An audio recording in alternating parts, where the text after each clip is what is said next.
Good morning, John. It's Friday. A few weeks ago, a company called Visually emailed me and was like, "Hey Hank, if you could do a high-quality animated video on any issue in the world, what would you choose?" Now that was a hard choice, but I went with Incarceration in America because it is messed up.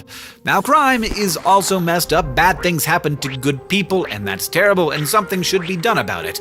Well, we send people to prison to be punished, and to prevent them from doing bad things again, and to deter others from breaking the law. Punishment, corrections, and deterrence. Now, we have this habit of thinking of prisoners as something very external to society. After all, there are literal walls between them and society, walls capped with razor wire and watched over by people with guns. But millions of prisoners are released each year. Today's prisoners are tomorrow's neighbors, so corrections should probably be the most important piece of the incarceration pie. Unfortunately, it is not. We are, however, really good at punishment. America has about 4% of the world's people and about 25% of the world's incarcerated people. We have the highest incarceration rate in the world. Over the last 30 years, that number has skyrocketed, increasing over 400%. 41% of American juveniles and young adults have been arrested by the time they turn 23. Children as young as 13 years old have been sentenced to die in prison. And our prisons violate international standards. Solitary confinement increases instability and violence in inmates and is considered by international law to be torture. But in America, it's not regulated by anyone except the prison officials. No judge, no jury. Arguably the most devastating form of punishment we enact in this country, and yet there is no appeals process.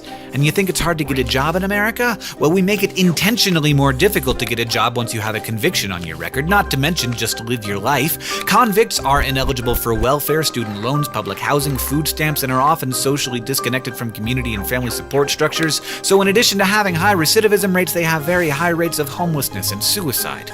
Somewhere along the way, we started to think that being tough on crime meant being tough on criminals, but that's not the same thing. Punishment is only one piece of a much larger crime reduction pie. And it's an expensive one, with some institutions paying more than $100,000 per year per prisoner. Long prison sentences have helped to decrease crime, but no more than 25% of the decrease we've seen can be attributed to incarceration, and it costs far beyond just dollars. The cost is to people, to our country, to communities, to families, and to ourselves. The policy seems to be if you've committed a felony, we just give up on you. These wars on crime, wars on drugs, they are wars on people.